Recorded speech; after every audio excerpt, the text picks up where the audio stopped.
Et toi, Saint-Esprit, toi l'Esprit de lumière, l'Esprit créateur, toi l'Esprit du Dieu vivant, viens transformer nos vies, viens brûler ton feu en nous pour témoigner de ton amour immense. Viens, Esprit de lumière, Esprit créateur.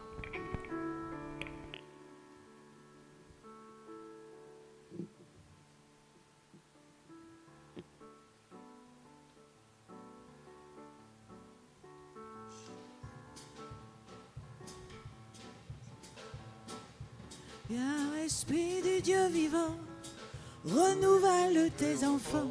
Viens, Esprit Saint, pour brûler de ton feu. Dans nos cœurs, répands tes tons, sur nos lèvres inspire un chant. Viens, Esprit Saint, viens transformer nos vies. Esprit de lumière, Esprit créateur, restaure en nous la joie, le feu, l'espérance. Affermis nos âmes, ranime nos cœurs, pour témoigner de ton amour immense. Veni Sancte Spiritus, Veni Sancte Spiritus, Veni Sancte Spiritus, Veni Sancte Spiritus. Fortifie nos corps blessés, lève-nous de tout péché. Viens, Esprit Saint, nous brûler de ton feu. Fais-nous rechercher la paix, désirer la sainteté. Viens, Esprit Saint, viens transformer nos vies. Esprit de lumière, Esprit créateur, restaure en nous la joie, le feu, l'espérance. Affermis nos âmes, ranime nos cœurs, pour témoigner de ton amour immense. Veni Sancte Spiritus, Veni Sancte Spiritus, Veni Sancte Spiritus, Veni Sancte Spiritus. Donne-nous la charité pour aimer en vérité. Viens, Esprit Saint, nous brûler de ton feu. Nous accueillons ta clarté pour grandir en liberté. Viens, Esprit Saint, viens transformer nos vies. Esprit de lumière, Esprit créateur, restaure en nous la joie, le feu, l'espérance. Affermis nos âmes, ranime nos cœurs, pour témoigner de ton amour immense. Veni Sancte Spiritus, Veni Sancte Spiritus, Veni Sancte Spiritus,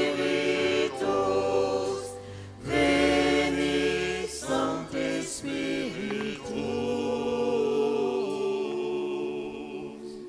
Esprit Saint, Esprit de lumière, toi qui étais présent au moment de la création, où le Père a parlé, le Fils, la parole, est parti. Et maintenant, Esprit Saint, fais toutes choses nouvelles. Recrée toutes choses, recrée nos cœurs, rends-les disponibles rends-les disposés pour entendre cette parole qui est aussi créatrice. Inspire-nous, ouvre nos cœurs, donne l'intelligence pour comprendre. Donne-nous un cœur disponible pour faire ce que tu attends et ce que tu veux de nous. Te supplions, Seigneur. Sans toi, nous n'y arriverons pas. C'est toi qui es créateur. C'est toi qui convainc. C'est toi qui change. C'est toi qui transforme. C'est toi qui purifie. C'est toi qui restaure. C'est toi qui élève et qui abaisse. C'est toi qui guérit. Ce soir, fais ton œuvre, Esprit Saint. Passe au milieu de nous. Transforme nos vies. Qu'il y ait un avant et un après. Que les choses bougent. Le statu quo, non, nous n'en voulons pas. Il en est hors de question. Il faut que nous puissions grandir. Envoie la parole, Seigneur. Cette parole qui apporte la semence nécessaire pour faire croître. Viens, Esprit Saint, Esprit Créateur.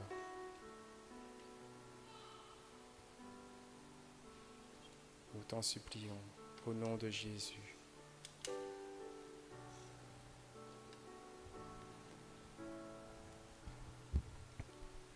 Tous mes combats, j'invoque le nom de Jésus. J'invoque le nom de Jésus. Et dans mes défis, j'invoque le nom de Jésus. J'invoque le nom de Jésus.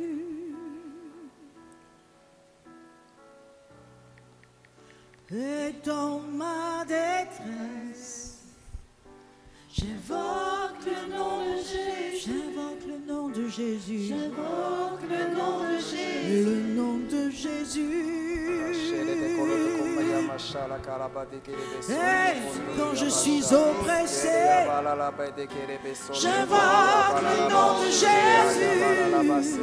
J'invoque le nom de Jésus. Évoquons le nom de Jésus dans tous mes combats. Dans tous mes combats, j'invoque le nom de Jésus. Quand j'ai peur, j'invoque le nom de Jésus. Quand je ne sais plus, et en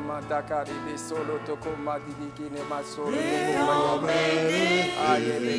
défis, j'invoque le nom de Jésus. J'invoque le nom de Jésus. Quand je suis perdu, et dans ma détresse, j'invoque le nom de Jésus. Jésus, j'invoque le nom de Jésus. Le nom au-dessus de tout nom. Et quand je suis oppressé, j'invoque le nom de Jésus. Invoquons le nom de Jésus. J'invoque le nom de Jésus. C'est à genoux, à tes pieds. C'est là que je combats mes batailles. C'est là que je trouve ma victoire. Quand je prie en ton nom, c'est là que je remporte mes batailles.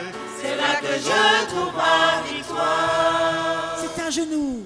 C'est à genoux, à tes pieds. C'est là que je combats mes batailles. C'est là que je trouve ma victoire.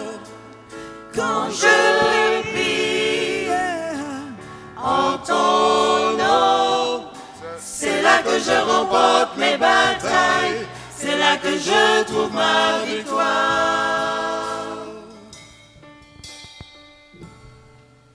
Merci Jésus. Glorifie ton nom. Sois présent au milieu de nous, de façon sensible, visible, palpable, au milieu de nous, pour ta plus grande gloire. Amen.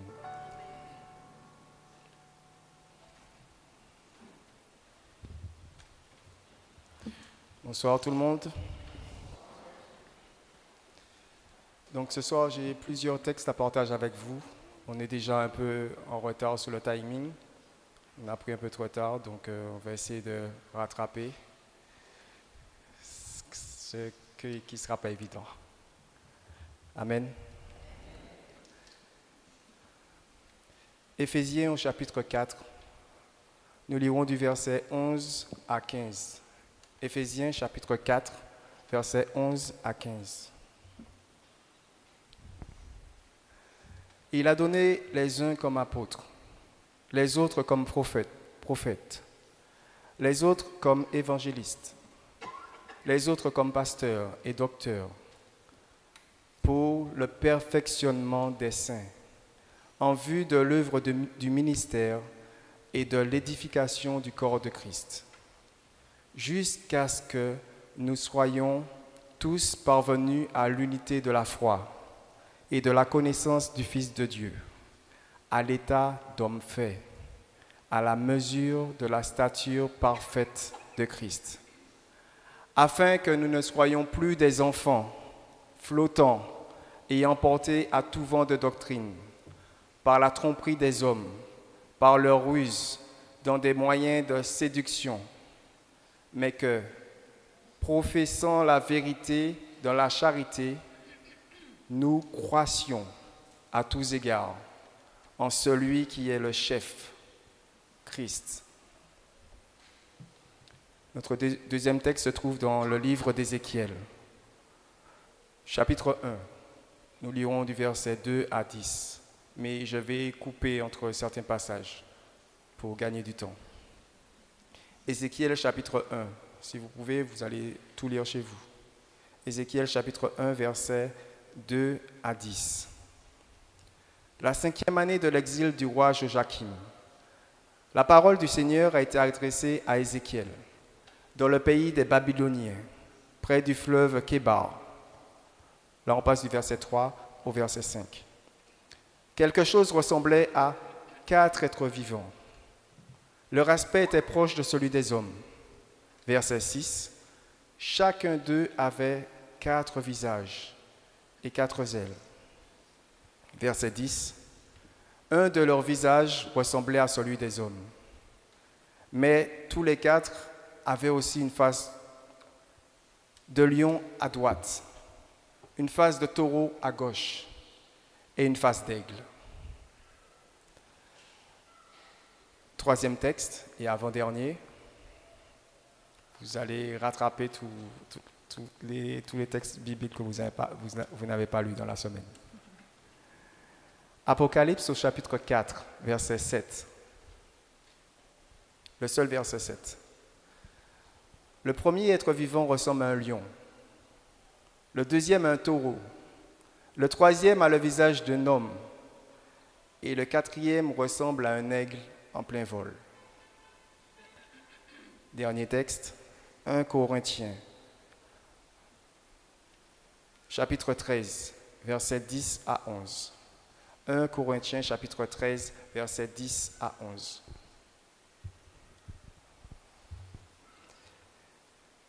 Bon, on va prendre seulement le verset 11. Lorsque j'étais un enfant, je parlais comme un enfant. Je pensais comme un enfant. Je raisonnais comme un enfant. Lorsque je suis devenu un homme, j'ai fait disparaître ce qui était de l'enfant. Amen.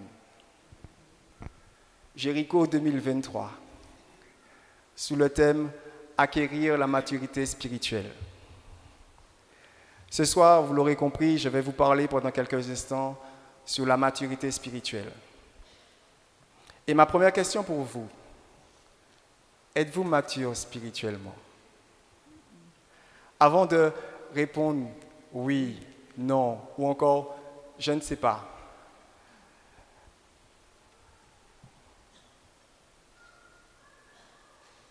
Laissez-moi vous donner quelques éléments de réponse, tout en sachant que toute cette semaine consacrée au Jéricho servira à ce que chacun de nous puisse répondre à cette question de façon objective. Amen. Tout d'abord, suivez-moi bien ce soir. On risque de monter haut et on va descendre après. D'accord? Tout d'abord, il est important que vous reconnaissiez avec moi que tout ce qui naît dans ce monde est appelé à grandir, à croître. À partir du moment où vous êtes né, vous devez grandir.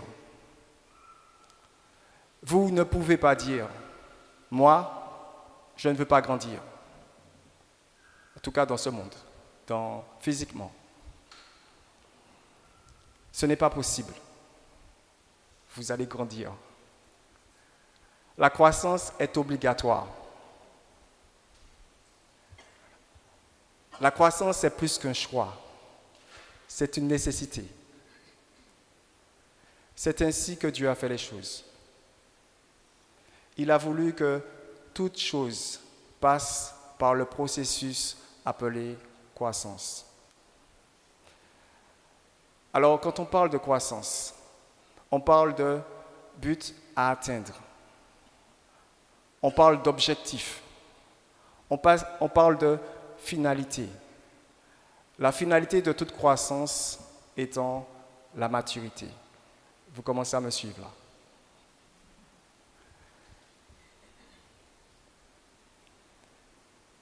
C'est ainsi que les choses naturelles fonctionnent. Et si Dieu est la source de toutes choses, il n'est pas étonnant que les choses spirituelles aussi fonctionnent de la même manière. C'est pourquoi le chrétien est appelé à grandir spirituellement. La croissance spirituelle du chrétien est obligatoire.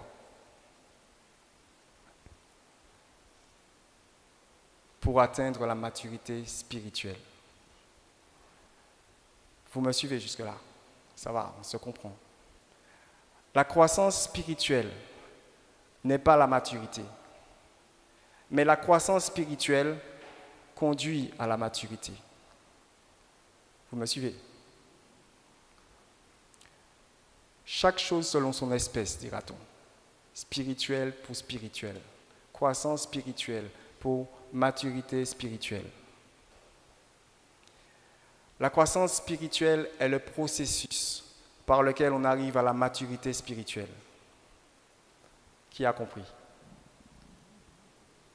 Qui n'a pas compris? D'accord. Dans notre texte, je crois le premier, Saint Paul nous dit « jusqu'à ce que ». Tout ce qui est le « jusqu'à ce que », c'est la croissance. Et tout ce qui vient après, c'est la maturité. Vous avez compris?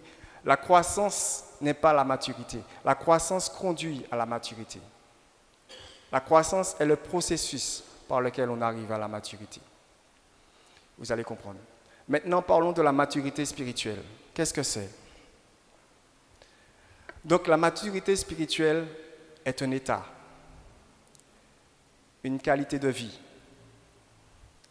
Quand on parle de maturité spirituelle, on veut parler aussi de caractère que l'on développe. On veut parler de décisions que l'on prend face à certains choix. Surtout de décisions pleines de sagesse quand on parle de maturité spirituelle.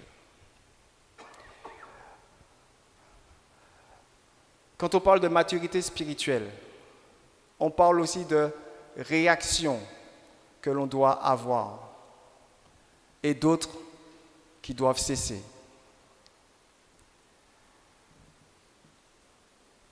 Quand on parle de maturité spirituelle, on veut parler de relations ou d'intimité que l'on développe avec Dieu.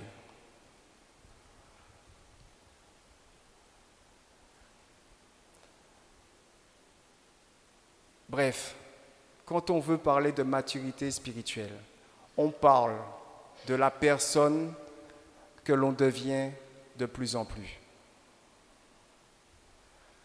Quand on parle de maturité spirituelle, on parle de l'état d'homme fait à la mesure et à la stature parfaite de Christ. Alléluia. Vous suivez jusque-là? Je ne vous ai pas perdu. Donc voilà une définition de la maturité spirituelle. La maturité spirituelle, c'est lorsqu'on arrive au niveau, à l'état d'homme fait, à la mesure de la stature parfaite de Christ. C'est ce que nous dit Saint Paul dans le texte que nous avons lu. Je paraphrase. Il dit, vous n'êtes pas encore mature spirituellement tant que vous n'êtes pas encore parvenu à l'état d'homme fait, à la mesure de la stature parfaite de Christ. La maturité spirituelle est donc le stade où nous parvenons à l'état d'homme fait, à la mesure de la stature de Christ. Est mature, plus simplement, est mature spirituellement, celui qui ressemble de plus en plus à Jésus-Christ. Le but de la vie chrétienne, c'est de ressembler de plus en plus à Jésus-Christ. La Bible ne dit-elle pas, tout disciple accompli sera comme son maître. Tout disciple accompli sera comme son maître. Luc chapitre 6, verset 40. Frères et sœurs, vous ne pouvez pas faire partie de cette Église et rester comme vous êtes.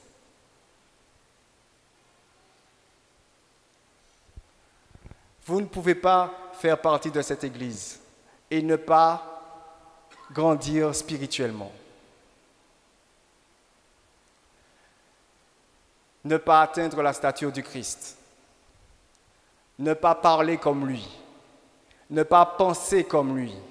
Ne pas raisonner comme lui. Ne pas réagir comme lui. Si c'est le cas, il y a un problème.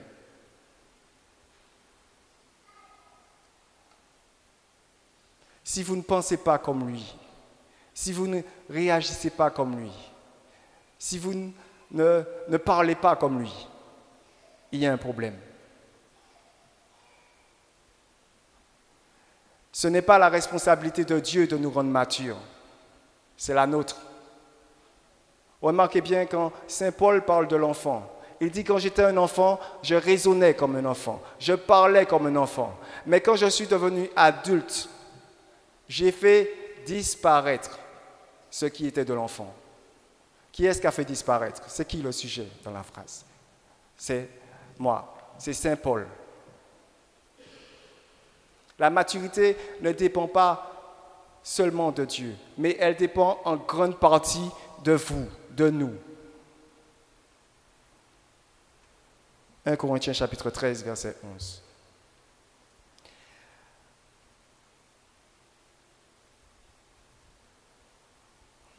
Vous ne pouvez pas venir ici et vous asseoir. Écoutez homélie après homélie, enseignement après enseignement, faire consécration après consécration, rosaire après rosaire. Vous ne pouvez pas suivre cours biblique après cours biblique. Pèlerinage après pèlerinage.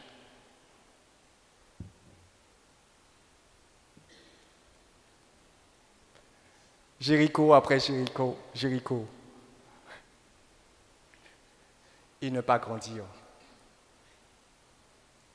Il y a un problème.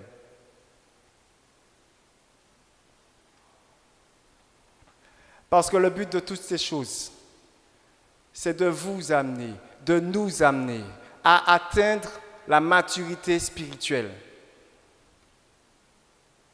Oui, il y a beaucoup de personnes, il y a beaucoup de chrétiens qui sont encore là où ils ont commencé. Ça fait 6 ans, 3 ans, 10 ans.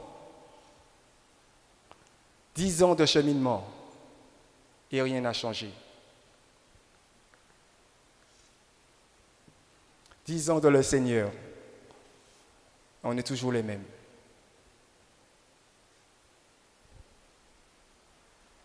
Le même orgueil qu'il y avait dès le début. On est toujours dans la critique, depuis qu'on a commencé jusqu'à maintenant. Toujours à se trouver des excuses pour justifier notre conduite. Toujours la même dureté de cœur qui a du mal à pardonner. Les mêmes péchés qui reviennent et qui nous accompagnent. Les mêmes peurs, les mêmes doutes, les mêmes incertitudes face à Dieu, face à la vie, face à la mort. Qu'est-ce qui a changé? Dites-moi. Qu'est-ce qui a changé? Messe après messe? Oui, j'ai oublié. Eucharistie après Eucharistie. Est-ce qu'il y a un avant et un après dans notre vie? Est-ce qu'il y a eu un avant et maintenant il y a un après? Ma prière durant ce Jéricho, c'est que plusieurs immatures deviennent matures.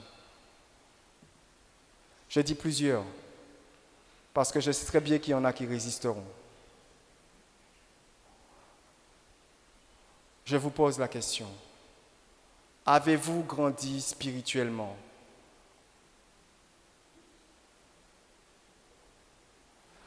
La maturité ne se voit pas au nombre d'années dans le Seigneur, ni au nombre de versets bibliques que tu connais, ni même au fait que le Seigneur t'utilise pour donner des prophéties, des miracles, des guérisons, pour parler en d'autres langues,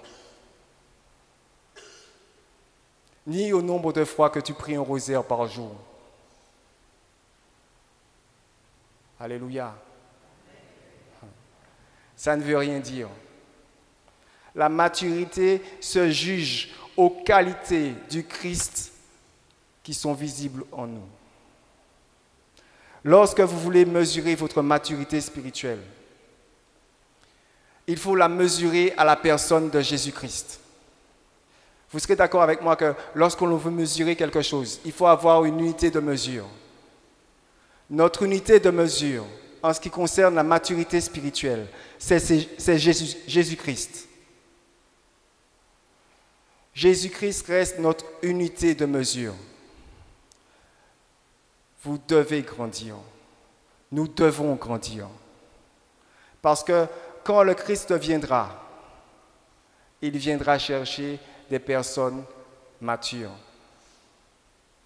Je ne sais pas si j'aurai le temps de le dire. La différence entre les femmes sages et les insensées, c'est la maturité. Pourquoi il y en a qui sont entrés et d'autres qui ne sont pas entrés? Parce qu'il y en avait qui n'étaient pas matures.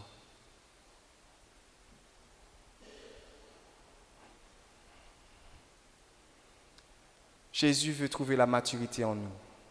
Il veut se voir en nous. Il veut se retrouver. Il veut voir son reflet en nous.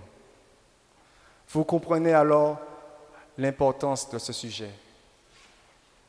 Vous comprenez alors l'importance de ce Jéricho sur acquérir la maturité spirituelle. Et combien vous devez être attentif à tout ce qui va se dire ici. Est-ce que je peux commencer? Je n'avais pas commencé, j'étais juste à l'échauffement. Est-ce que je peux commencer?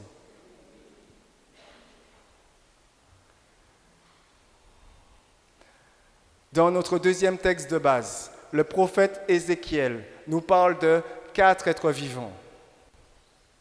Ils n'apparaissent pas seulement chez lui.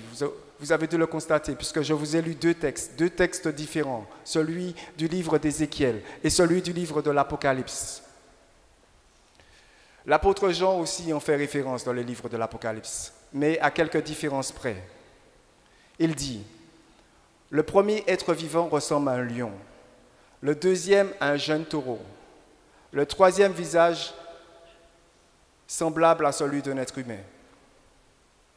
Le quatrième ressemble à un aigle qui vole. Je ne suis pas en train de dire l'horoscope. Ces quatre êtres vivants, les commentateurs de la Bible, la plupart des commentateurs de la Bible, les identifient aux quatre évangélistes, Matthieu, Marc, Luc et Jean. À Matthieu, on attribue l'homme, car il commence son évangile par la généalogie de Christ, de Jésus-Christ. Luc a pour attribut le taureau, parce qu'au début de l'évangile de Luc, il fait allusion au sacrifice de Zacharie au temple. Et on sait que c'est l'animal qu'on sacrifiait au temple. Vous êtes encore là? D'accord.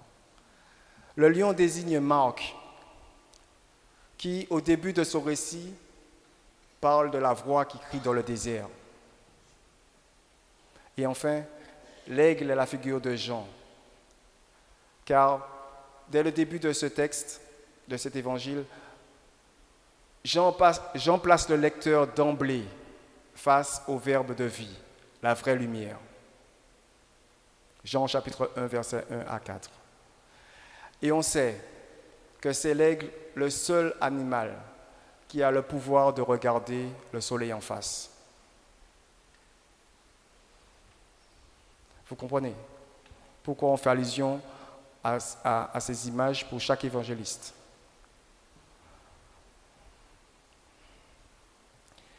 Ces quatre êtres vivants, comme je vous l'ai dit, sont vus par beaucoup de commentateurs de la Bible comme étant les quatre évangélistes, Marc, Matthieu, Luc et Jean. Mais ce soir, j'aimerais emprunter ces images. J'aimerais juste les emprunter un petit peu. Pour nous amener à les voir sous un autre aspect. Ce soir, j'aimerais vous les montrer, vous les faire découvrir comme quatre reflets, quatre visages, quatre faces, que quatre niveaux de maturité spirituelle que doit atteindre tout chrétien pour arriver à la stature de Christ. Ces quatre visages appartiennent au Christ. Et si, comme nous l'avons dit, la maturité spirituelle consiste à nous faire, comme nous l'avons dit, la maturité spirituelle, c'est le fait d'arriver à la stature de Christ, de ressembler au Christ. Alors, si nous sommes matures spirituellement, il faut que ces quatre choses, ces quatre visages apparaissent dans notre vie. Si j'avais plus de temps, je vous parlerai de ces quatre visages plus en détail. Un enseignement pour chaque visage. Tellement il y a de la matière, j'ai dû rétrécir.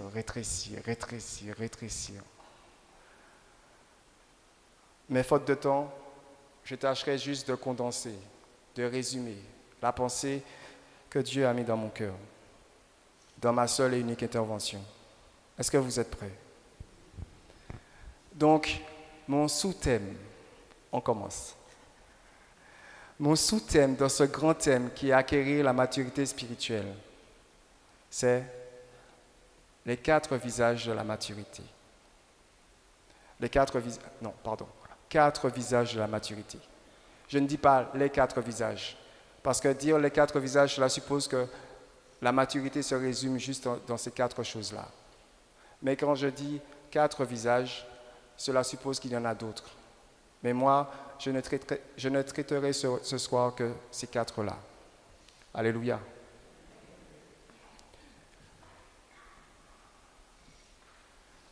Très bien. Combien d'entre vous savent que Tout dans le ciel est un reflet de Dieu. Tout dans le ciel est un reflet de Dieu. Oui. Il n'y a rien dans le ciel qui ne soit un reflet de Dieu. Si ça ne reflète pas Dieu, ça ne peut pas demeurer au ciel.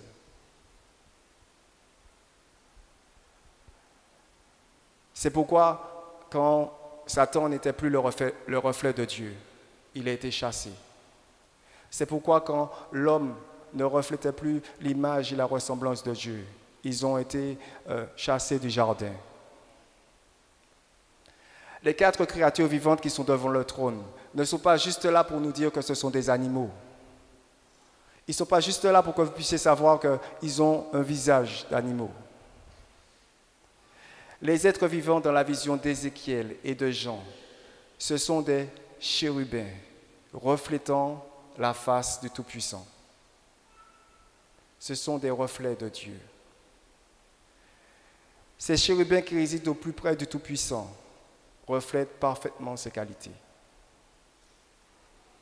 Les 4 êtres vivants qu'a vu Jean dans sa vision sont comme les descriptions des voies du progrès spirituel d'un chrétien. S'il vous plaît, écoutez-moi, je ne veux pas vous perdre. Elles représentent les faces, les visages que chaque chrétien doit rencontrer, doit épouser pour arriver au niveau de la stature du Christ. Ce sont les dimensions dans lesquelles vous devez être formé pour être capable de vous présenter devant Dieu comme un homme ayant atteint la maturité spirituelle. Vous êtes là? Et donc, sans plus attendre, le premier visage. Le premier visage de la maturité spirituelle que doit atteindre tout chrétien pour arriver à la stature du Christ. Symbolisé par le lion, nous montre la domination. Vous allez comprendre. La domination. Dans la vie courante, je vais faire un peu le rapport entre quand on dit que quelqu'un est mature dans la vie de tous les jours et quand la personne est mature spirituellement. Vous allez voir, des fois les choses sont liées. Comme je vous ai dit, c'est Dieu qui a fait toutes choses. La maturité spirituelle rappelle en quelque sorte la maturité humaine, en fait. Quand on dit que quelqu'un est mature, c'est quand cette personne peut s'assumer elle-même. Vous êtes d'accord? Être mature, c'est être capable d'être indépendant. On est d'accord? Spirituellement, on dira que c'est quelqu'un qui sait qui il est en Dieu et qui exerce l'autorité que Dieu lui a donnée. Tout à l'heure, on a chanté « Je sais qui je suis ». Je suis... Bon, la chorale ne veut pas que je... le groupe de louange, ils n'aiment pas quand je chante. Ils n'aiment pas. J'arrête. Quelqu'un qui sait qu'il est en Dieu et qui exerce l'autorité que Dieu lui a donnée, c'est celui qui montre la maturité spirituelle. La Bible nous dit que Jésus a été tenté dans le désert. Ses tentations portaient sur son identité et sur ce qu'il était capable de faire.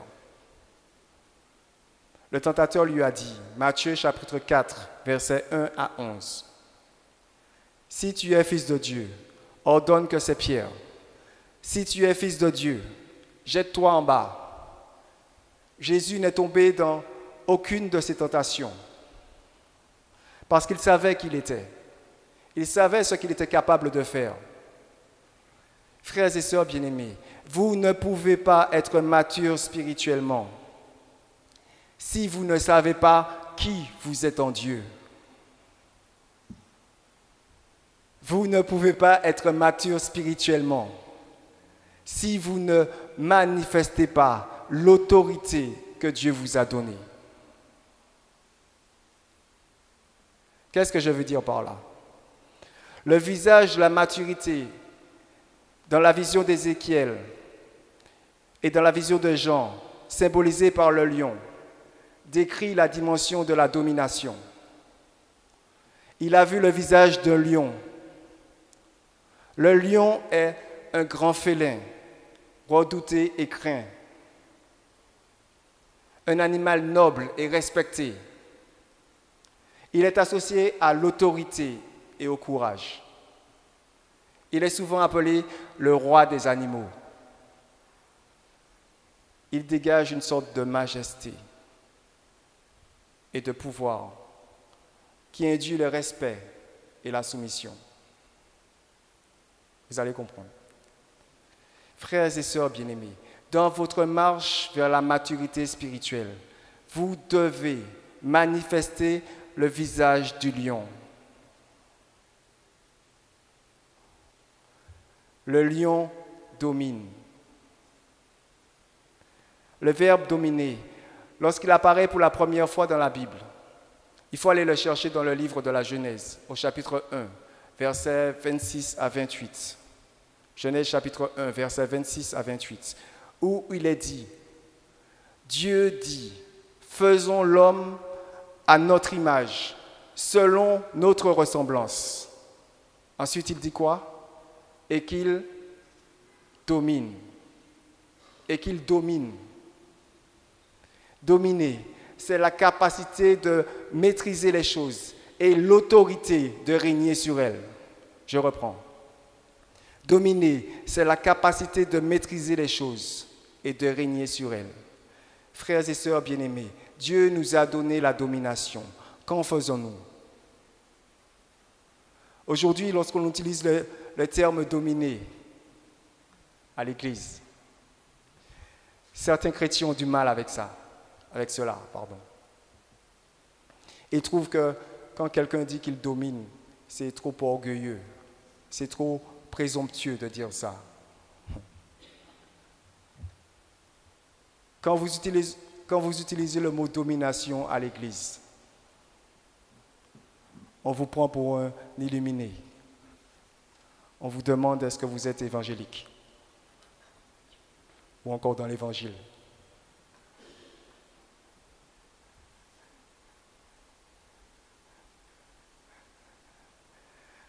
Tellement ce mot ne trouve pas sa place dans notre Église catholique. On dirait que les catholiques, la religion catholique, c'est celle qui doit souffrir le plus. Celle qui doit subir. On dirait que c'est celle qui doit tout accepter. Celle qui doit aller pleurer pour les autres. Celle qui doit toujours attendre sur un autre pour faire à sa place. Ce n'est pas dominer. Nous sommes toujours en train de rechercher quelqu'un de plus consistant. Mais commençons à être consistants nous-mêmes.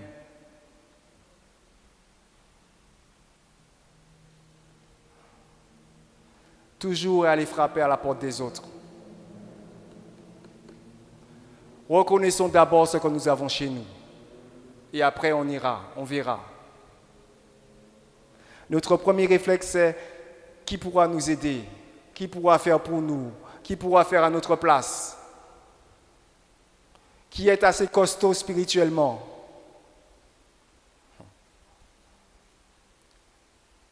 C'est pas ça, dominer. Commençons par être costauds nous-mêmes.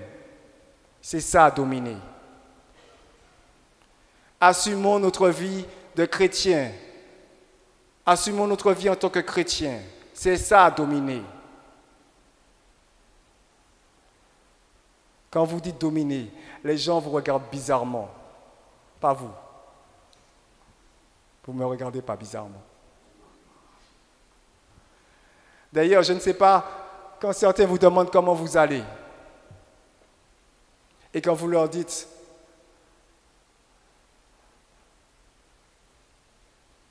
ça va comme ci, ça va comme ça, Les temps sont durs. Je fais avec la grâce de Dieu. On espère, on croit. Et là, ils vous répondent. C'est ça qu'ils vous fait. Ça, on les fait. Ben, il arrête de battre tout le monde. Hein.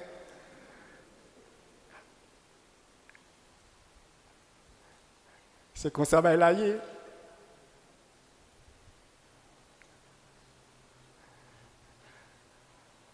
Au lieu de vous dire de dominer, aidez-moi à dire à votre voisin, domine. Dites à votre voisin, s'il vous plaît, domine. Arrête d'aller chercher ailleurs, domine.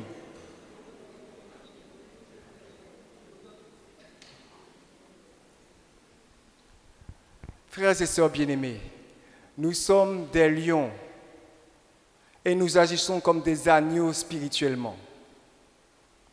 L'agneau est déjà mort. Le seul agneau qu'il y avait, il était à la croix. Et vous savez comment il est revenu? Il est revenu en lion conquérant, le lion de la tribu de Juda. Alléluia. Toujours en train de nous laisser faire. Toujours en train d'attendre que quelqu'un nous dise qu'est-ce qu'il faut faire. Levez-vous, levez les mains, chantez. Il faut prier. Il faut jeûner, ma sœur. Toujours en train de subir les choses. Frères et sœurs bien-aimés, nous ne sommes pas des proies. Nous sommes des prédateurs. Alléluia.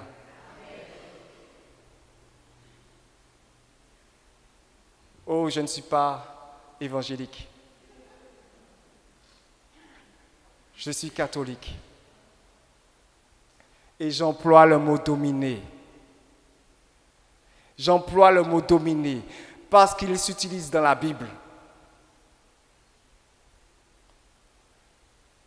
Il y a des termes que nous avons, je ne sais pas pourquoi, refusé d'utiliser à l'Église. Et pourtant, ça s'utilise dans la Bible. Le but pour lequel Dieu nous a créés, ou a créé l'être humain, c'est pour qu'il utilise le verbe dominer. Dominer, c'est un ordre. Dominer n'est pas une option.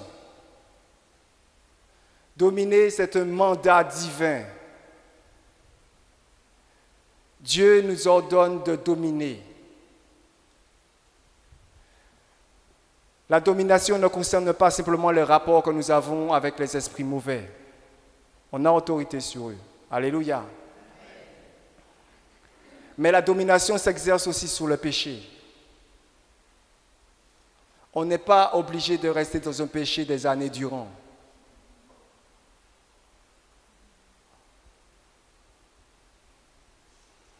Écoutez ce que Dieu dit à Caïn, le jour de son péché, le jour où il a tué Abel, son frère. Il est venu le voir et lui a dit, « Caïn, ça va? Pourquoi ton visage est comme ça? »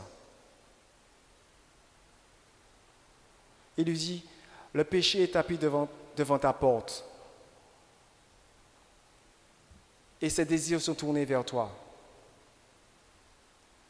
Mais toi, domine sur lui. »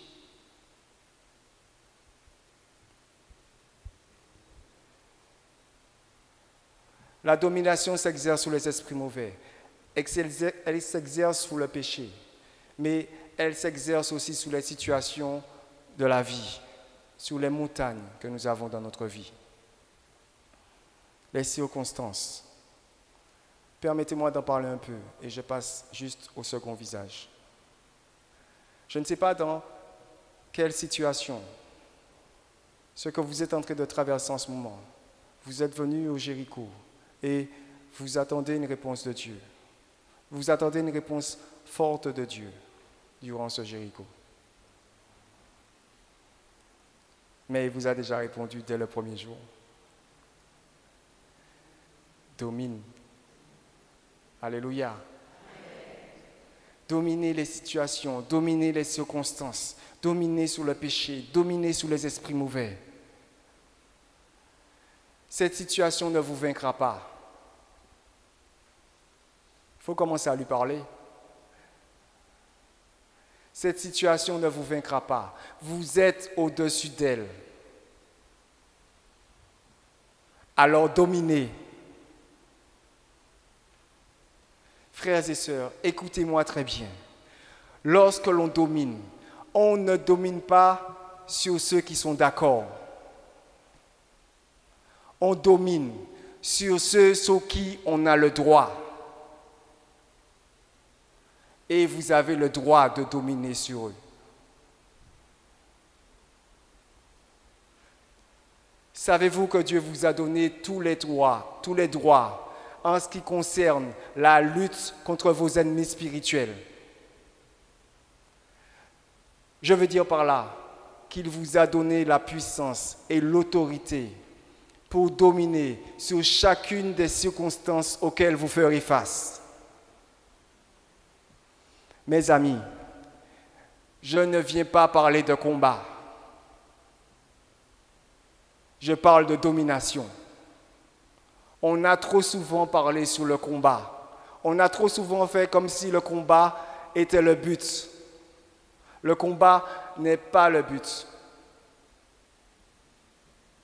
Le but, c'est de manifester qui nous sommes en Dieu et l'autorité que Dieu nous a donnée. Je ne viens pas vous parler de vos ennemis, de combien ils sont nombreux.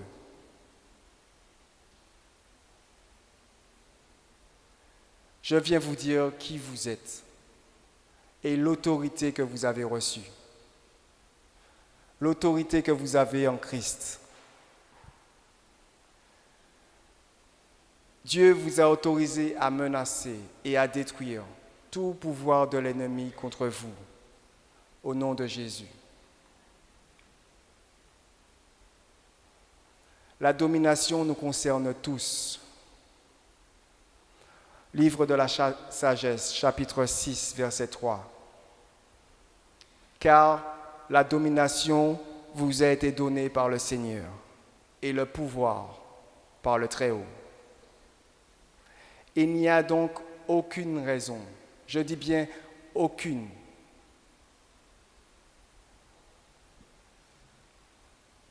pour que nous vivions au-dessus des standards que Dieu a fixés pour nous. En dessous, non.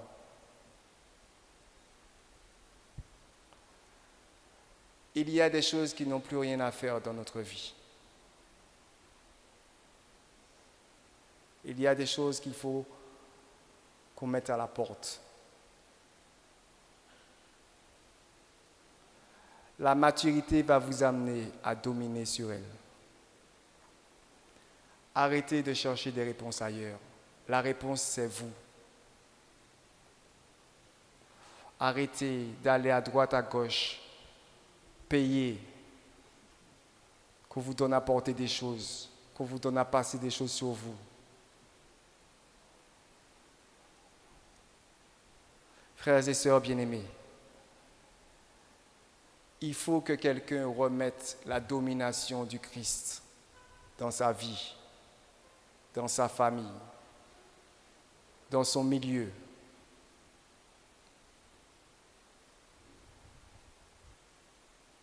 Et cette personne, c'est vous. Alléluia. Amen. Amen. Deuxième visage, celui du taureau. Ce visage nous parle du service. Dans l'immaturité, dans la vie courante, l'immaturité se caractérise par le fait de ne pas s'engager.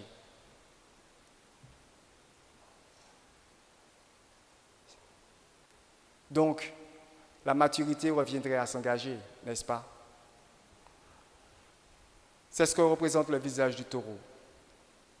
À l'Église, c'est le service, puisqu'on parle de maturité spirituelle. Écoutez-moi bien, si vous avez seulement l'image du lion, elle n'est pas complète.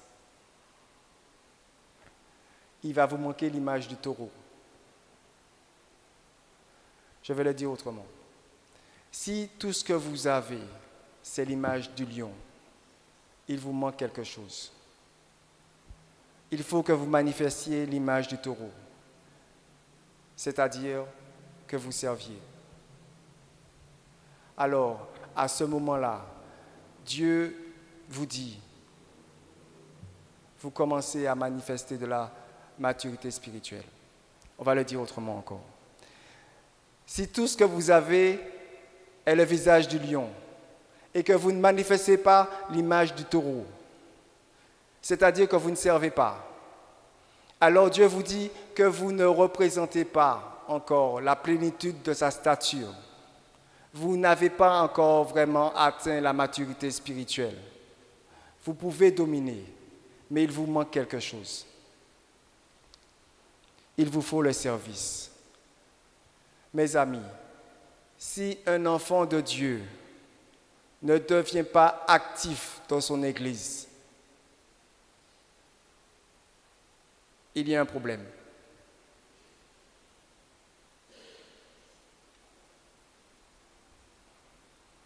Un croyant chômeur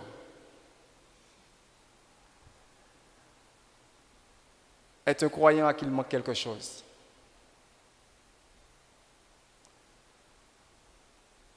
C'est un croyant qui manque de maturité. Quelqu'un de mature spirituellement sert. Il y a plusieurs manières de servir Dieu. Certains peuvent leur offrir leur temps, du temps. D'autres leur talent. D'autres encore leur trésor, c'est-à-dire leurs biens ou de l'argent. C'est servir Dieu aussi, ça. Maintenant, il faut savoir deux choses sur le service. La première, que le service est la réponse à l'amour de Dieu que nous avons eu à comprendre. Le service est la réponse à l'amour de Dieu que nous avons eu à comprendre. Celui qui comprend l'amour de Dieu pour lui va servir.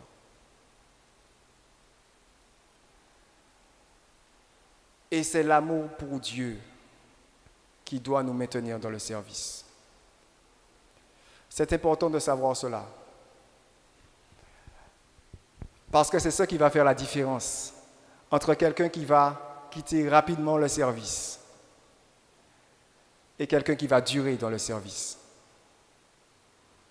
Entre quelqu'un qui va juste suivre le courant de ses envies. Aujourd'hui, on le voit, demain, on ne le voit pas. On ne sait pas pourquoi. Et un autre qui aura toujours cet empressement à servir. Parce que l'un aura compris que son service, c'est la réponse à l'amour de Dieu qu'il doit donner. Se comprend? Souvent, nous servons pour servir. Ou parce qu'on nous dit de le faire. Ou parce qu'il faut le faire. Mais ce n'est pas parce que nous avons pris conscience de l'amour de Dieu pour nous. C'est pourquoi, quelquefois, on a le service des fois qu'on a aujourd'hui. On a des gens, il faut chaque fois les appeler, chaque fois leur demander de faire, chaque fois leur dire « tu n'es pas là ».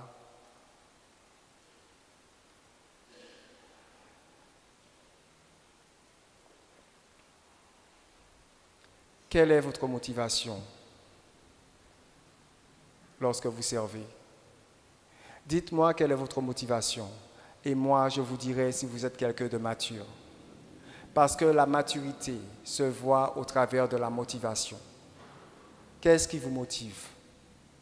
Pourquoi faites-vous cette chose? Vous êtes dans un groupe, dans un mouvement. Pourquoi? Parce qu'il y a de la reconnaissance? Parce qu'il y a des choses à la clé? Laissez-moi vous décevoir.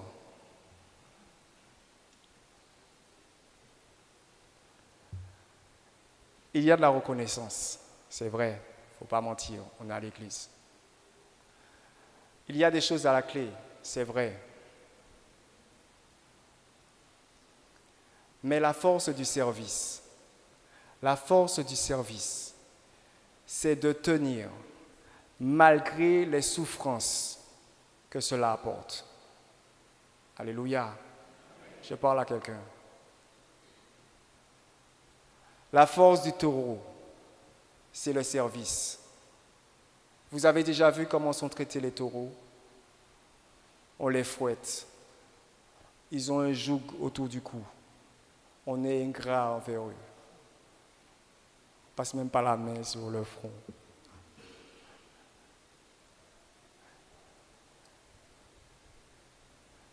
On leur fait faire des travaux pénibles. Dans le temple, on les sacrifiait. Ce sont des animaux utiles pour le sacrifice. Servir, c'est aussi cela. Ne rien attendre au retour. Dans le service, il y a une grande part de sacrifice. Qui dit service dit que ce n'est pas toujours facile. Alléluia. Il y en a qui sont d'accord?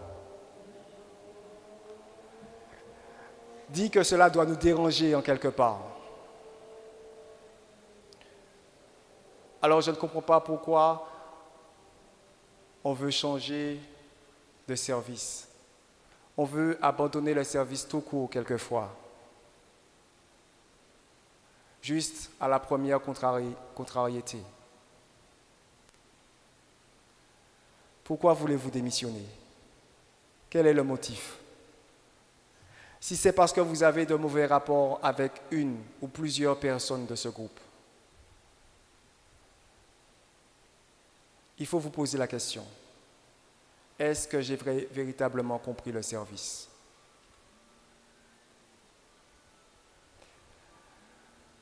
Comment comptez-vous grandir si vous refusez d'affronter les difficultés?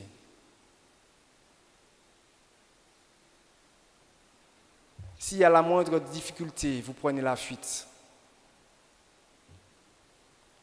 Ou allez chercher des solutions de facilité. Vous n'allez pas trouver de meilleur groupe. Ça sera partout pareil. C'est le problème de plusieurs chrétiens qui, depuis plusieurs années, n'arrivent pas à grandir spirituellement. Pourquoi? Parce que nous ne laissons pas éprouver notre foi. Notre foi a besoin d'être éprouvée. Et vous savez comment Dieu l'éprouve? Il l'éprouve quelquefois avec le contact avec les autres. Les difficultés qu'on rencontre avec les autres. Le plus souvent, il le fait au travers des contrariétés que vous pouvez rencontrer. La vie en communauté n'est pas facile. Il y a des gens difficiles, vraiment difficiles. Alléluia. Mais c'est par eux que Dieu veut nous bâtir. C'est à travers eux que Dieu veut nous bâtir. On m'a déjà montré le panneau de l'heure. Les 2 prochains points sont plus rapides. Le faire aiguise le faire.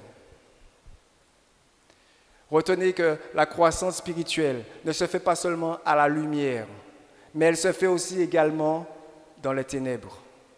Ce que je veux dire, c'est qu'il n'y a pas de croissance qui se fasse sans douleur. Toute croissance a des paliers de douleur. Mais à la fin, la gloire de Dieu sera visible en vous. Alléluia. Vous aurez grandi. Le service est un signe de maturité parce qu'il va toujours nous demander de nous dépasser. Il va toujours nous demander de nous oublier. Le service est la réponse à l'amour de Dieu que nous avons à donner. La deuxième chose à savoir à propos du service, Servir a des exigences. On ne sert pas n'importe comment. Si servir est le lot de tous les chrétiens, servir a des exigences. Des choses à faire, des choses à ne pas faire. L'apôtre Paul nous dit dans la première lettre à Timothée, au chapitre 3, versets 1 à 7, cette parole est certaine, je paraphrase. Si quelqu'un veut servir, il désire une œuvre excellente, il fait bien en quelque sorte. Mais à 3 reprises, il dit en commençant au verset 2 jusqu'au verset 7, il faut. Il faut qu'il soit irréprochable, mari d'une seule femme, sobre, modéré, réglé dans sa conduite, hospitalier, propre à l'enseignement, etc. Vous allez lire le reste chez vous. Il dit il faut. Il faut, ce n'est pas une option. Pas de service efficace sans les exigences. Quand nous parlons d'exigences, nous parlons de ce que l'on attend de quelqu'un. Quand on parle d'exigence, on parle de ce qui n'est pas optionnel. Ce n'est pas si je veux bien. Ce n'est pas comme je veux. Ce n'est pas si je veux. Quand je veux.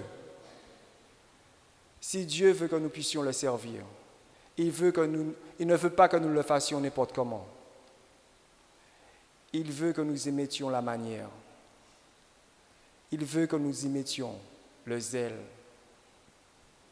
l'ardeur, la passion. Y a-t-il des passionnés ici? Ou des ex-passionnés? Des ex-zélés pour servir? Dieu est contre la paresse et la négligence dans le service.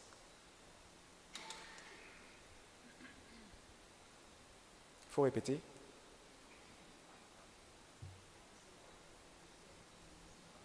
Comment servez-vous? Peut-on compter sur vous?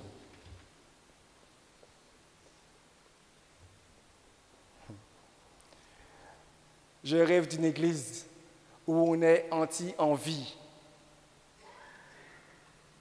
C'est pas quand j'ai envie, je viens. C'est pas quand j'ai envie, je fais. Aujourd'hui, on te voit, demain, on ne te voit pas. On ne sait pas.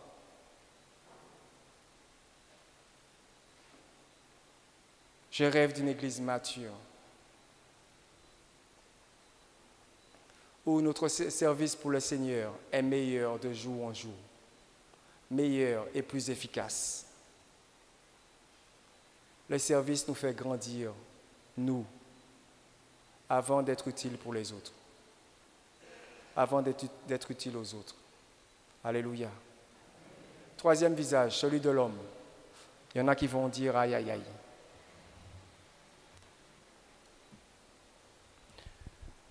Dans la représentation de ce visage, on associe souvent à l'homme des ailes. On lui ajoute des ailes. Si vous regardez bien les images de la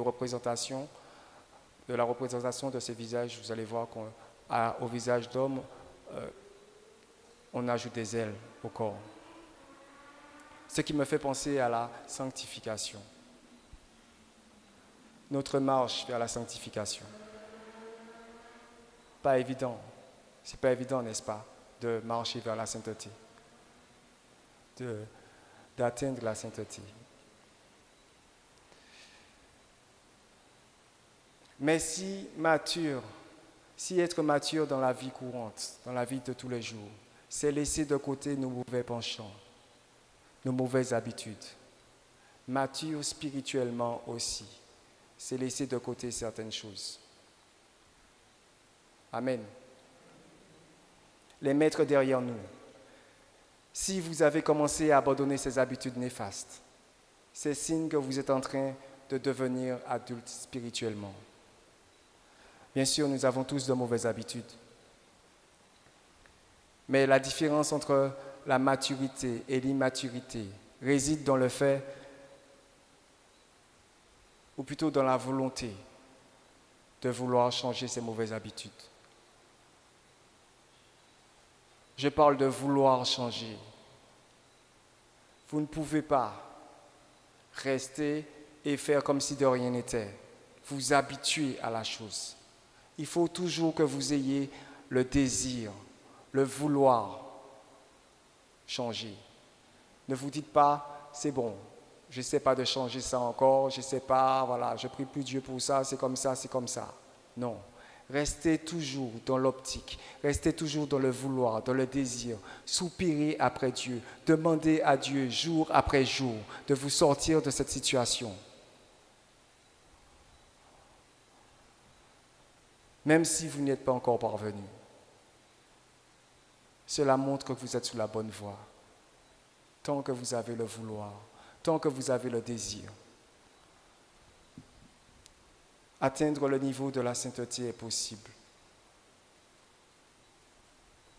Dieu nous a donné l'Église pour cela. C'est ce que Saint Paul nous dit au début du texte que nous avons lu. Il a dit, il a donné les uns comme apôtres, les autres comme prophètes, les autres comme évangélistes, les autres comme pasteurs et docteurs. Pourquoi? Pour le perfectionnement des saints. Les saints, ce sont ceux qui sont en marche vers la sainteté. Pour notre perfectionnement, pour chacun de nous, il a donné. Chaque fois que je prêche ici, chaque fois que le Père Aizo prêche ici, chaque fois que le Père Christophe, ou chaque fois que chacun des intervenants qui va venir, qui va me succéder cette semaine, viendra ici, c'est pour notre perfectionnement. C'est pour votre perfectionnement. C'est pour mon perfectionnement. C'est pour m'aider à grandir. C'est pour m'aider à atteindre, à marcher vers cette maturité-là. Est-ce qu'on se comprend? L'Église et les ministères qui sont exercés sont là pour notre perfectionnement.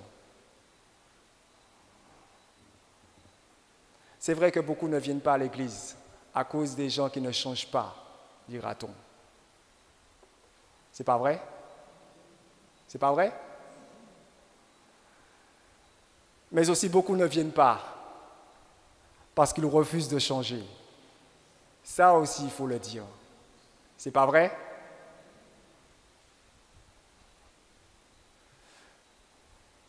Beaucoup ne viennent pas parce qu'ils ne veulent pas qu'on leur dise que cela ne va pas, que ce n'est pas la bonne voie, que ce n'est pas la bonne route à prendre, qu'il faut laisser ça. Ils ne veulent pas entendre la vérité qui les concerne. Quand on touche un peu trop à leur personne, ils se mettent à l'écart. Ils ne viennent plus. Quand ça les concerne, ils ne viennent plus. Mais quand c'est les autres, heureusement, je m'amène. Je vais espérer.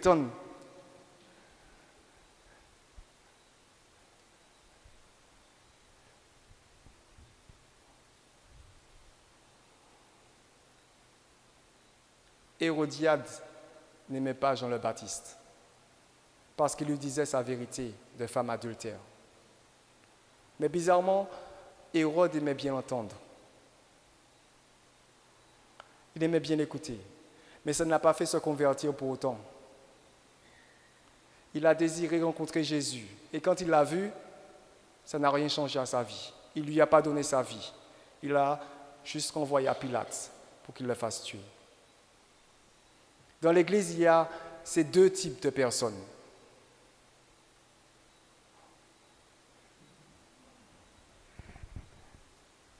Des personnes qui n'aiment pas qu'on leur dise quoi que ce soit. Hérodiades. Des Hérodiades.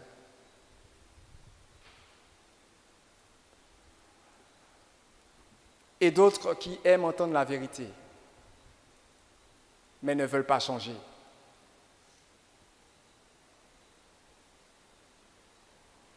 Quand on leur prêche la sainteté, quand on leur dit qu'il faut changer ça, ils trouvent qu'on les blesse. Ils se sentent blessés.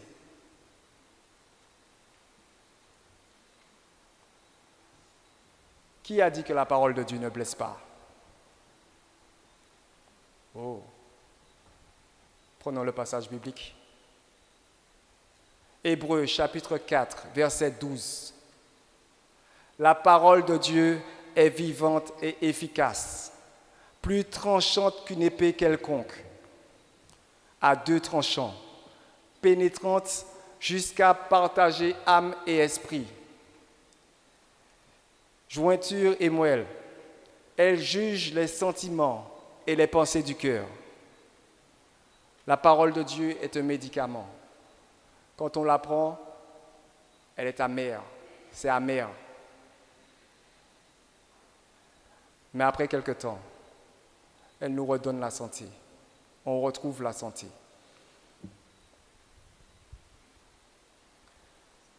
Quelqu'un de mature sait entendre ce qui le concerne, ce qui la concerne.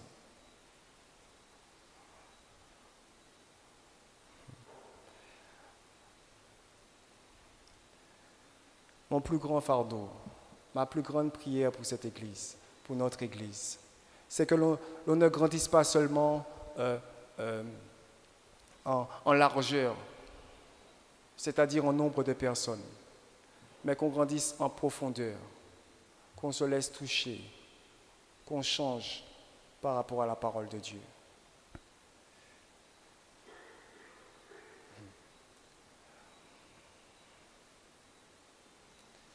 On dirait que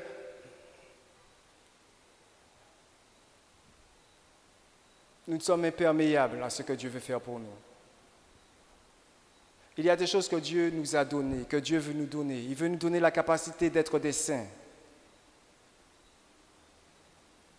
Mais on aurait dit que la grâce de Dieu est trop lourde pour nous. On ne veut pas la porter, alors qu'elle doit nous rendre légères. Je ne sais pas si vous comprenez. Peut-être pas. Il nous a donné la capacité d'être des saints, mais nous sommes encore dans des bêtises qui n'ont ni queue ni tête.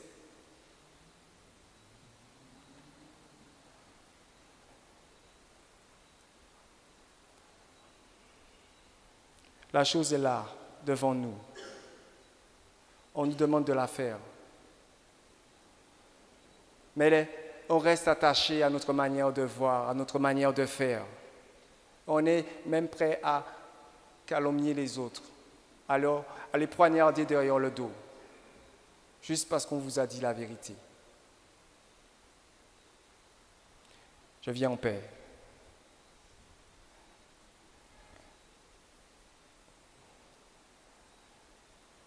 J'ai visé personne.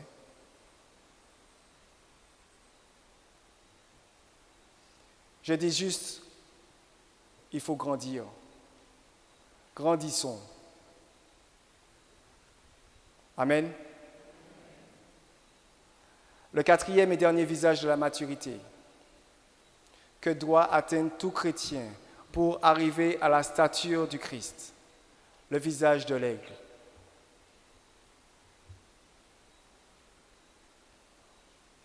Qui correspond à la sagesse.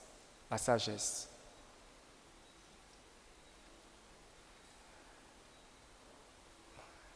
Si l'immaturité dans notre vie courante, je fais toujours le rapport entre les deux, c'est manquer de jugement. La maturité spirituelle consisterait à agir, à parler avec sagesse.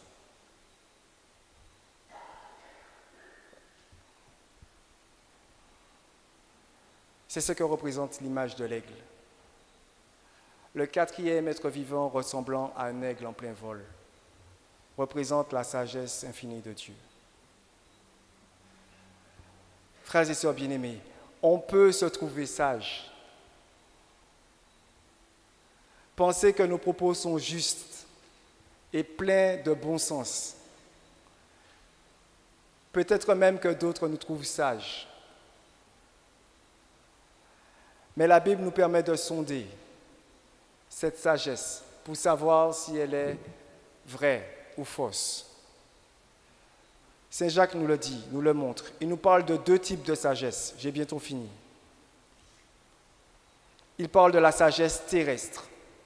Il dit, Jacques chapitre 3, verset 14, Si vous avez dans votre cœur un zèle amer et un esprit de dispute,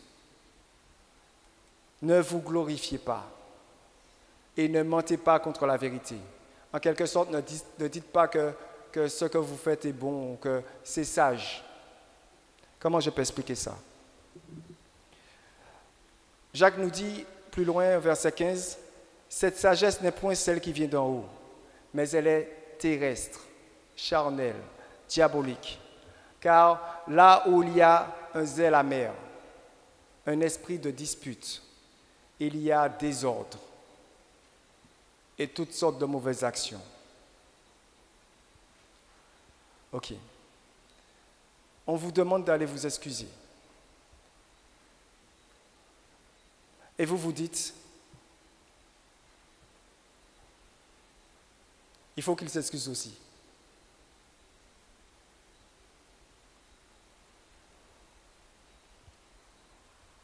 Je veux bien m'excuser, mais eux aussi, il faut qu'ils reconnaissent leur tort. Donc, on peut penser que c'est sage. Il faut aussi que la personne reconnaisse ses torts. On peut penser, certaines personnes peuvent même vous donner raison. C'est pour ça que je disais au début, on peut penser que c'est sage, certaines réactions, certaines pensées que nous avons. Mais la sagesse d'en haut est toute différente. Cette sœur qui dit, ou ce frère qui dit, il faut qu'ils reconnaissent aussi leurs fautes. Même en disant cela, c'est être animé aussi d'un esprit amer, comme dit Saint Jacques. C'est être encore dans un esprit de dispute. Ce n'est pas la véritable sagesse. Parce qu'on n'est pas dans la réconciliation. Est-ce que vous comprenez? Vous pensez que vous avez raison, que c'est la bonne chose à faire. Mais cette sagesse-là, dit Saint Jacques, elle est terrestre, charnelle, diabolique même. Voici la description de la vraie sagesse. C'est toujours Saint Jacques qui nous la donne. La sagesse d'en haut. Verset 17. Voici ce qu'il dit. La sagesse d'en haut est premièrement pure. Deuxièmement, pacifique. Je ne vais pas faire chaque fois. Modérée, conciliante, pleine de miséricorde et de bons fruits, excepte de duplicité et d'hypocrisie.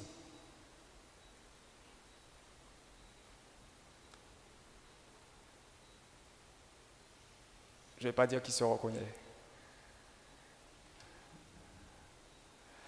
Au début de ce chapitre, Saint Jacques nous parle aussi de la langue. En fait, tout est lié. Ce qui sort de notre bouche montre aussi ce qu'il y a au fond de notre cœur, c'est-à-dire notre sagesse. Vous comprenez?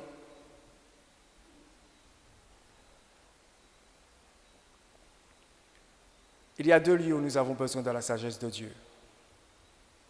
Nous savons que nous en avons besoin dans les choix que nous faisons, dans nos décisions. Mais nous en avons aussi besoin dans nos paroles.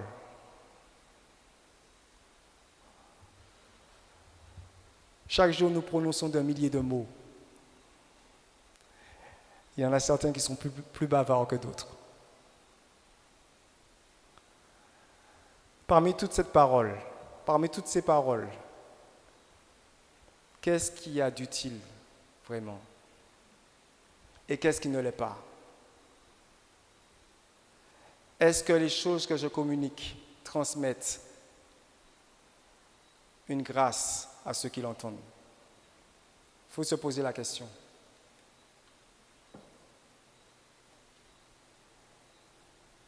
Pour le savoir, peut-être devrions-nous appliquer ce que Saint Jacques nous dit aussi. Avant de parler, commencez à se dire, est-ce que ce que je vais dire est pur, pacifique, modéré, conciliant, plein de miséricorde, portera de bons fruits. Sinon, il vaut mieux se taire. Amen. Deuxième endroit où nous avons besoin de la sagesse d'en haut. Là, on parle de la sagesse d'en haut. Dans le choix de nos relations. Le choix de nos relations. J'ai déjà parlé de ça plusieurs fois, des fois. Mais chaque fois, ça revient. N'avez-vous pas remarqué qu'il suffit de vous connecter juste avec une mauvaise personne? Souvent, on dit cela pour nos enfants. On fait attention aux gens avec les gens qu'ils fréquentent. Il suffit que vous vous mettiez juste avec une mauvaise personne pour faire de votre vie un enfer. Un mauvais conjoint, un mauvais associé, une mauvaise amitié. Et c'est votre existence qui part en fumée. Avant de faire entrer quelqu'un dans notre vie, dans notre cercle intime, il serait bon de se poser la question. Il serait bon qu'on puisse mettre tout ce que Saint Jacques nous dit aussi dans cette sagesse qui vient d'en haut. Il serait bon de repasser dans notre cœur ces quelques versets et se demander, est-ce que cette personne que je veux faire entrer dans ma vie, dans mon intimité, est sans arrière-pensée, est sans parti pris, est sans hypocrisie.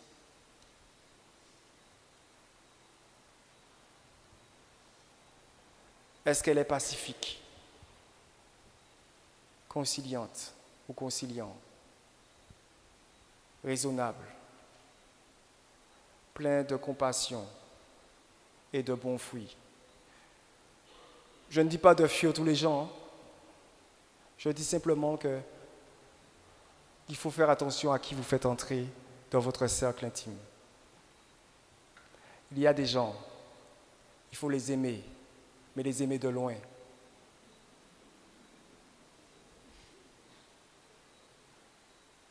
Ce n'est pas un péché, vous l'aimez, mais si ce n'est pas une bonne relation, si ça ne vous mène pas quelque part, si c'est pour vous faire descendre jusqu'en bas, aimez-le, mais aimez-le de loin. Alléluia. Il n'y a pas d'âge pour la sagesse.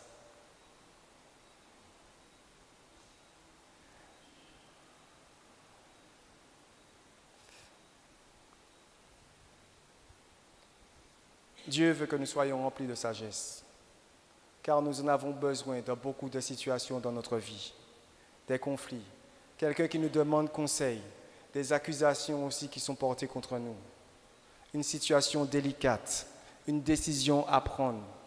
Pour toutes ces choses, nous avons besoin de la sagesse. Et Saint Jacques nous dit qu'il faut la demander.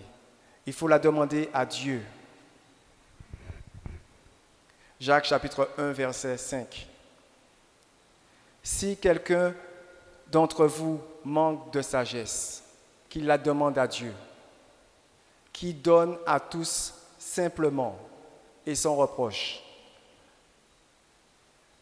et elle lui sera donnée.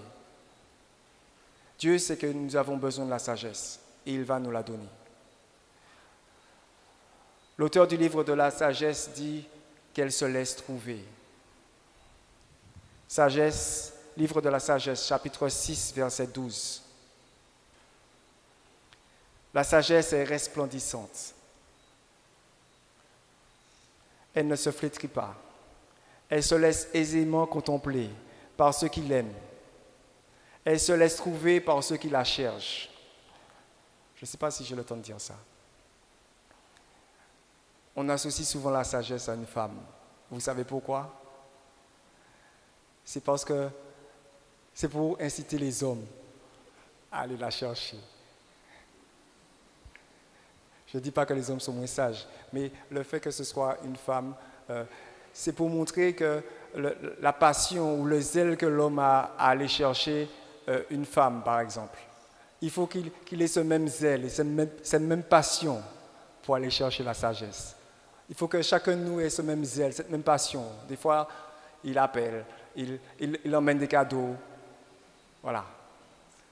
Il faut avoir ce même zèle-là pour aller chercher la sagesse, parce qu'elle est importante. La sagesse vous permettra de faire de bons choix. La sagesse vous permettra de bien analyser les choses. La sagesse vous permet de définir quelle est la bonne voie et quelle est la mauvaise. La sagesse vous permet d'anticiper ce qui sera futur. Dieu a tout fait avec sagesse. Il veut que nous puissions construire notre vie avec la sagesse. Je finis. Dans notre quête de maturité spirituelle, le modèle à qui nous devons ressembler, c'est Jésus-Christ. Frères et sœurs, je ne suis pas en train de vous dire, je ne suis pas en train de vous demander, en disant ces choses, de choisir une ou plusieurs de ces facettes, de choisir celle que vous aimez, celle qui vous correspond, celle avec laquelle vous êtes à l'aise. Alors que nous cherchons à croître spirituellement pour atteindre la maturité spirituelle, nous devons demander à Dieu de nous montrer les domaines dans lesquels il nous faut grandir. Dans la domination, dans le service, dans la sagesse, dans la sanctification. Toutes ces facettes sont celles de Dieu. Jésus a exprimé la domination. Jésus a servi. Jésus était saint, marchait en homme saint. Jésus était plein de sagesse.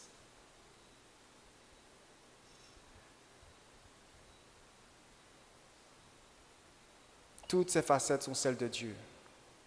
Celui qui veut acquérir la maturité spirituelle doit toutes les porter, avec tout ce qu'elles englobent. Si vous ne les portez pas encore, vous ne manifestez pas, vous ne représentez pas encore tout ce qu'il est. Tant que nous n'avons pas encore toutes les qualités du Christ en nous, on ne peut pas arrêter de grandir.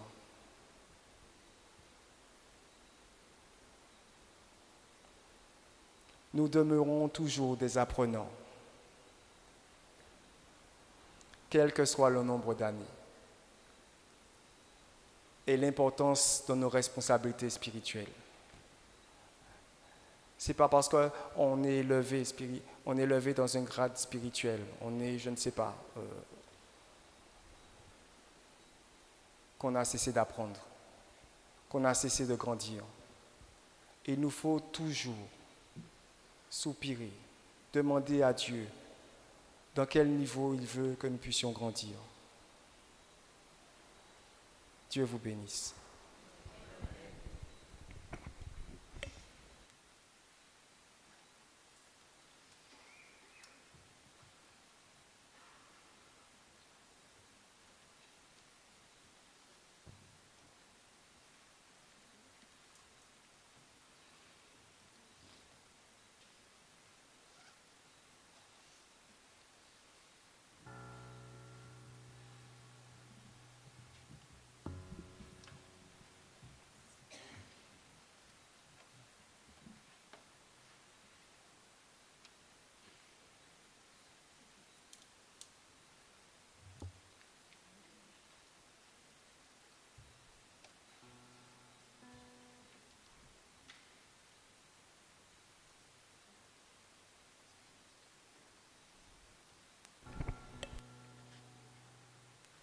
On va prier si vous voulez bien.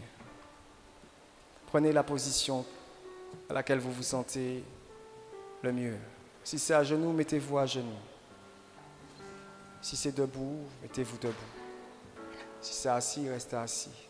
Mais cette position, c'est celle qui doit démontrer votre soupir, votre désir, votre envie de manifester, d'acquérir cette maturité spirituelle. Vous savez, où Dieu a besoin de vous visiter. Vous savez dans quel domaine. On va juste soupirer, soupirer, soupirer après lui. Il faut que nous exercions aussi cette domination, que nous puissions dire, il est hors de question que nous ressortions. Il est hors de question qu'une année de plus passe et que nous soyons encore les mêmes. Il y a des choses qu'il faut qui bougent dans notre vie. Il y a des choses qu'il faut qui sortent. Il y a des choses, ça fait trop longtemps qu'elles sont là.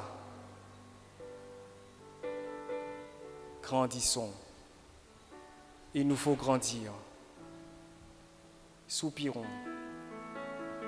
Exprimons notre désir à travers ce chant. Faisons-le monter vers Dieu, comme notre prière, comme notre désir, comme notre soif. Non, il est hors de question que nous puissions rester comme nous sommes. Nous voulons atteindre cette maturité. Nous la désirons. Nous voulons voir Jésus en nous. Nous voulons qu'on voit Jésus en nous, Jésus à travers nous. Nos pensées, nos paroles, nos actions doivent le refléter. Il est hors de question que nous restions tels que nous sommes. C'est accessible. C'est accessible. Dieu rend toutes ces choses accessibles. Soupirons, soupirons. Laissons monter vers lui ce chant comme notre prière, comme notre désir, comme notre soif. Dieu recherche la soif, Dieu l'attend. Dieu répond à la soif. À genoux.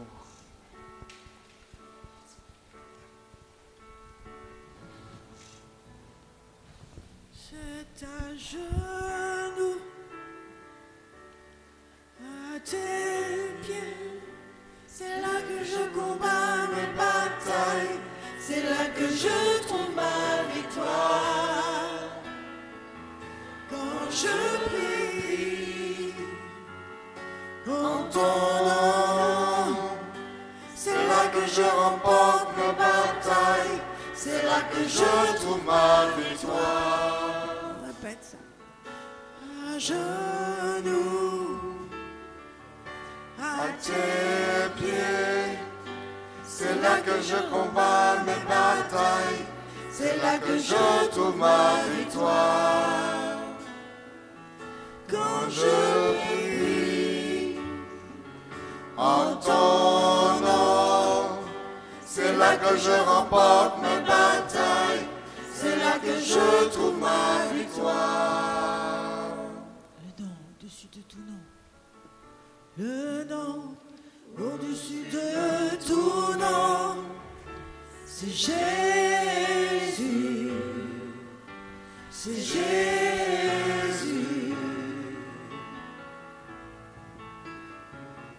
Le nom au-dessus de tout nom, c'est Jésus, c'est Jésus. Le nom au-dessus de tout nom, le nom au-dessus de tout nom, c'est Jésus, c'est Jésus.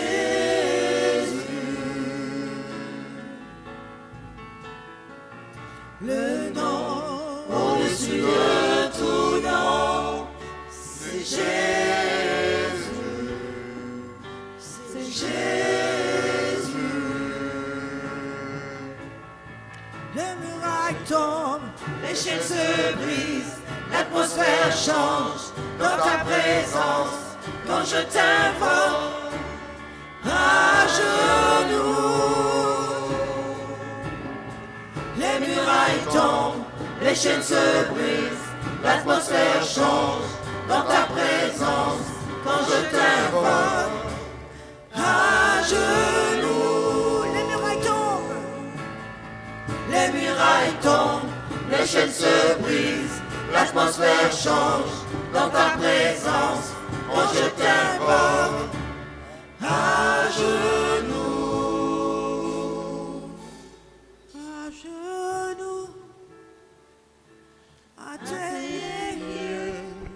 C'est là que je combats mes batailles. là que je trouve ma victoire. Quand je prie en ton nom, c'est là que je remporte mes batailles. C'est là que je trouve ma victoire. À genoux, à tes pieds, c'est là que je combats mes batailles. C'est là que je trouve ma victoire.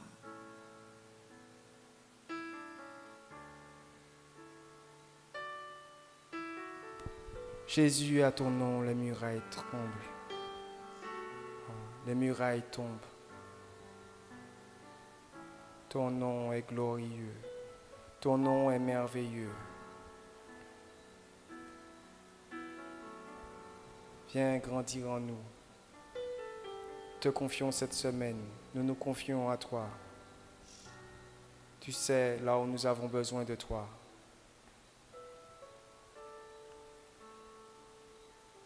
Et là où nous avons besoin de toi, c'est là où ta grâce va abonder.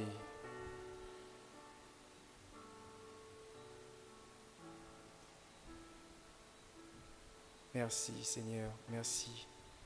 Merci pour ces cœurs disponibles, ouverts.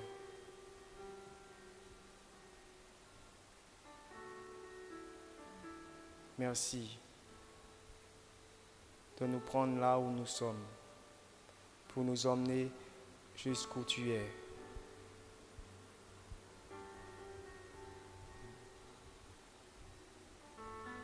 Nous voulons te ressembler, Jésus.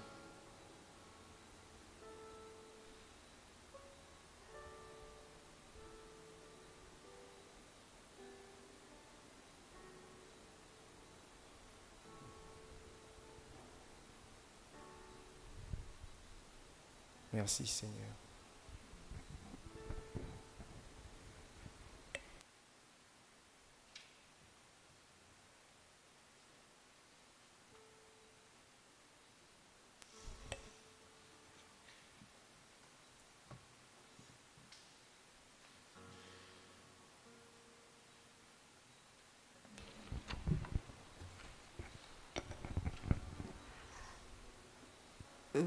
Alors, juste pour vous préciser, frères et sœurs, donc normalement, demain, rendez-vous à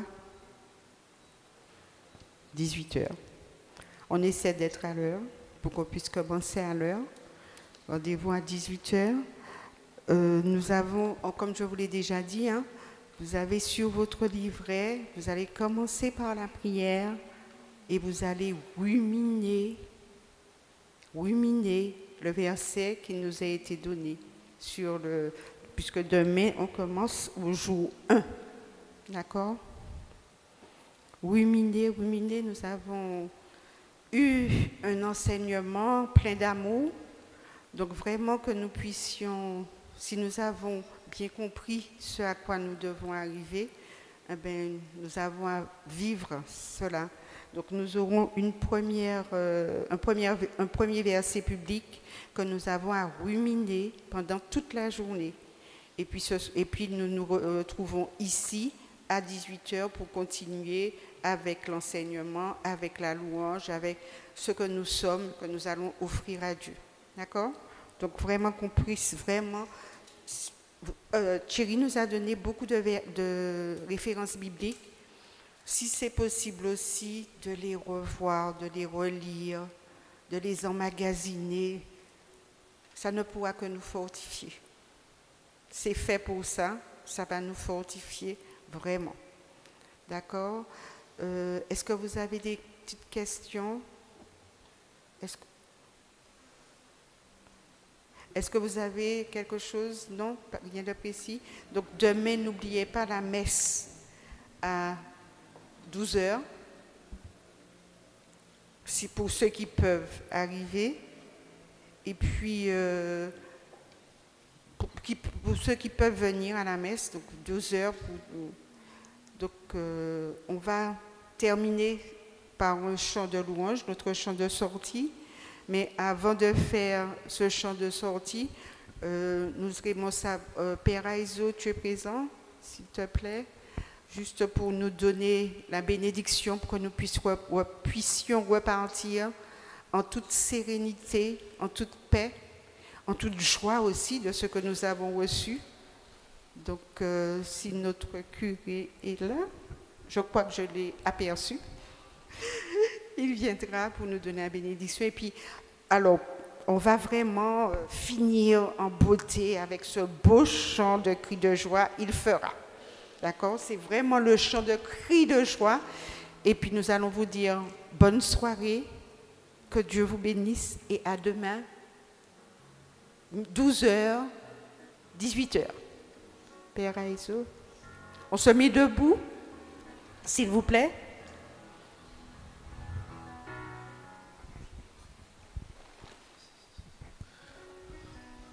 Nous secouons dans le nom du Seigneur. Le Seigneur soit avec vous. Et que Dieu Tout-Puissant vous bénisse, le Père et le Fils et le Saint-Esprit. Allez dans la paix du Christ.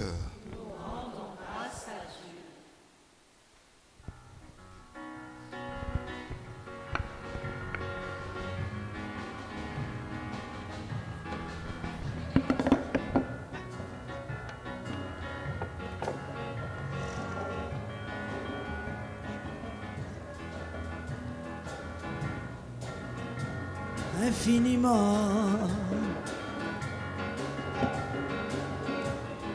bien au-delà, au travers de la qui agit en toi,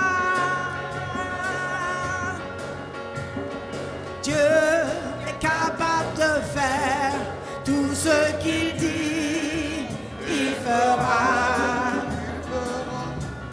Il accomplira toutes ses promesses envers toi. Garde ta foi en Dieu, il ne t'abandonnera pas. Il fera oh, oh, oh, oh, oh, oh, oh, il fera oh, oh, oh, oh, oh, oh. Dieu est capable de faire tout ce qu'il dit, il fera. Il accomplira toutes ses promesses envers toi. Garde ta foi en Dieu, il ne t'abandonnera pas. Il fera oh, oh, oh, oh, oh, oh, il fera oh, oh, oh, oh,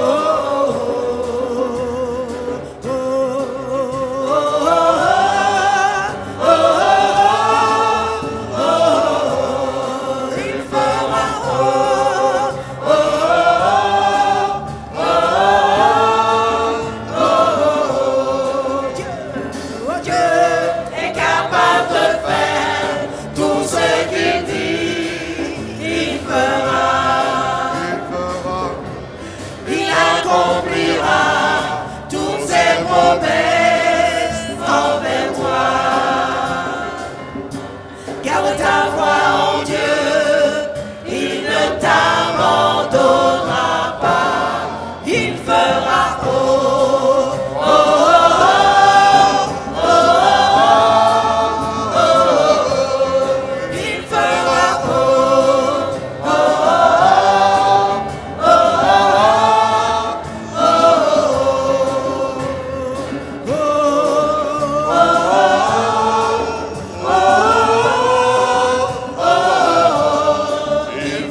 fera, Demande-lui. il fera, Demande-lui. il fera, Il fera. il fera, Il fera.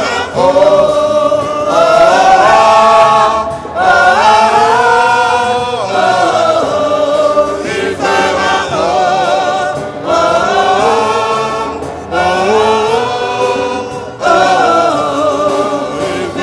Dieu est capable de faire tout ce qu'il dit.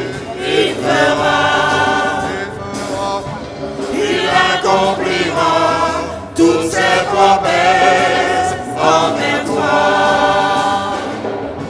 Garde ta foi en Dieu, il ne t'a